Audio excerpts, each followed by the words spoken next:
श्री विद्याय ओम श्री विद्यानमः। मित्रों, यदि आप ज्योतिष, वास्तु, हस्तरेखा, कर्मकांड, पूजा पाठ, तंत्र बारह, मुहूर्त प्रकरण आदि किसी भी विषय पर चर्चा करना चाहते हैं, बात करना चाहते हैं, तो आप परामर्श करने के लिए 8218347621 या 9358905238 इन नंबर्स पर कॉल कर सकते हैं या हमें व्हाट्सएप मैसेज कर सकते हैं। व्हाट्सएप नंबर आपको स्क्रीन पर दिखाई दे रहा होगा 8218347621। आइए आज का टॉपिक शुरू करते हैं। ओम श्री विद्यानमः। मित्रों, अमावस्या को ये साधना आरंभ करनी है। इसका नाम है इतर योनि साधना। और इस साधना के प्रभाव से अगर ये साधना पूर्ण रूप से सिद्ध हो जाती है तो एक देवी हमको 25 स्वर्ण मुद्राएं डेली देती है और वह सारी सामग्री हमें उपलब्ध कराती है जिसकी हमें ज़रूरत होती है। हर एक व्यक्ति जो इस प्रकार की साधना करना चाहता है उसका मुख्य उद्देश्य ही रहता है कि कोई देवी या कोई देवता एक ऐसा सिद्ध हो जाए जिससे हम उससे इच्छा प्रकट करें और वह सामग्री हमारे ला करके सामने प्रस्तुत कर दे। तो अमावस्या की रात्रि में साधना शुरू करनी है और मैं इस साधना के विषय में जानकारी देने का कार्य आपको कर रहा हूँ। मित्रों, किसी योग्य गुरु के सानिध्य में ही साधना को आप करें, ये मैं आपको कहना चाहूँगा। इसके अलावा इस साधना के विषय में जानकारी प्राप्त करने के लिए आप मुझे मैसेज कर सकते हैं, कॉल कर सकते हैं। अब मैं आपको बताऊँ कि अमावस्या को साधना शुरू करनी है। इसका नाम है इतर योनि साधना।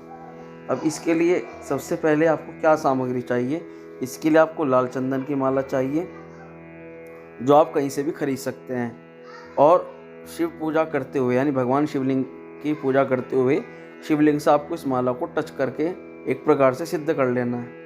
और शिवलिंग के सम्मुख आपको चमेली के तेल का दीपक जलाना है और इसमें आपको भोग के लिए किसी भी दूध से बनी हुई मिठाई का प्रयोग करना है। उसे दीपक के पास ही किसी दोने में आपको रखना है और रक्षा के लिए रुद्राक्ष को कंठ में या बाजू पर धारण करना है। पूजा से जाकर के साधना शुरू करने से पहले रक्षा विधान जरूर कर लेना है। मित्रों, जैसे कि कुछ साधकों को पता होगा कि जब भी कोई साधना हम करते हैं तो उससे पहले हमें एक सुरक्षा कवच का निर्माण करना होता है या एक प्रकार से रक्षा विधान करना होता है या किसी भी पूजा में रक्षा विधान करना होता है जिससे कि उस पूजा में या उस जो हम सिद्धि कर रहे हैं उसमें किसी प्रकार का विघ्न न आए। जैसे शिव कवच का पाठ कर आप चारों ओर रेखा खींच सकते हैं या आपका कोई मंत्र सिद्ध किया हुआ है उससे आप रेखा खींच सकते हैं चारों तरफ, या हाथ में जल लेकर के भैरव मंत्र को उच्चारण करते हुए या गायत्री मंत्र का उच्चारण करते हुए आप चारों दिशा की तरफ आप जल को फेंक सकते हैं। इस प्रकार से आपके दिशाओं का उत्कीलन हो जाएगा।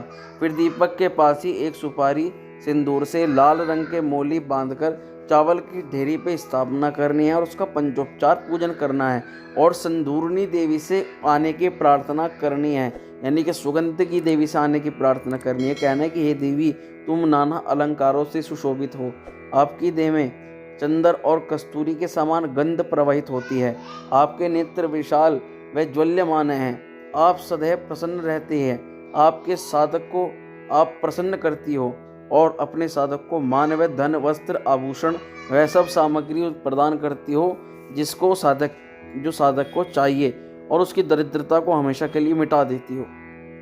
मैं आपका साधक आपके दर्शन व आपकी मनोकामना सिद्धि के लिए आपका आवाहन करता हूँ।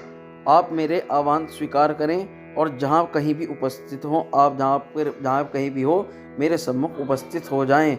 इसके बाद पंचोपचार से पूजन करें और इससे पहले गुरु पूजन कर आज्ञा लें और साधना शुरू कर दें।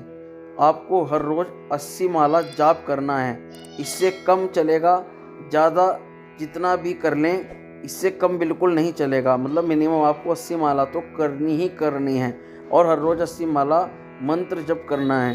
3 दिन के बाद ही कमरे में सुगंध व्याप्त होने लगती है और किसी के पैरों के चलने की या घुंघरों की आवाज़ आने लगती है और 11 दिन में साधना पूरी हो जाती है।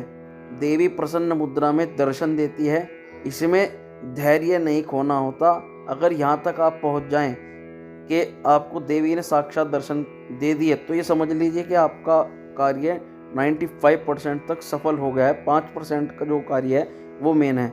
मन पे संयम रखना है और उसे देख करके किसी भी प्रकार से गलत भाव अपने मन में नहीं लाने हैं। वो वर मांगने के लिए कहेगी मैं आपके लिए क्या करूं, तो आप उसे बहन बना लीजिए पत्नी बना लीजिए, माता बना लीजिए, प्रेयसी बना लीजिए। मतलब इस प्रकार से आप उसका अपने किसी भी परिवार का सदस्य के रूप में आप उसको बना लीजिए, तो वो प्रसन्न होकर के तुम्हें वचन दे देगी, यानी आपको वचन दे देगी। अगर आपने साधना सही ढंग से कर ली तो इस साधना के बारे में कहा गया है कि जब यह साधना साधक को यह साधना पूर्ण हो जाती है या यह साधक पे प्रसन्न हो जाती है तो हर रोज उसे 25 स्वर्ण मुद्राएं प्रसन्न होकर के देती हैं। अब मैं मित्र आपको बताता हूँ कि मंत्र क्या है। मंत्र आपको नीचे डिस्क्रिप्शन में भी दिखाई देगा और ये सारी जानकारी जो मैंने वीडियो में बताई ये भी आपको डिस्क्रिप्शन में दिख जाएगी। मंत्र है ओम ह्रोम कुरु कुरु कुरु कटु कटु ओम संधूर्णी करु करु करु ओम आ। ये मंत्र है मित्रों, और इसकी जो जानकारी है आपको डिस्क्रिप्शन में मिल जाएगी। तो मित्रों आशा करता हूँ वीडियो आपको अच्छी लगेगी, और इसके बारे में और जानकारी के लिए और साधनाओं के लिए हमारे चैनल को अभी सब्सक्राइब करें। ओम श्री विद्याय नमः।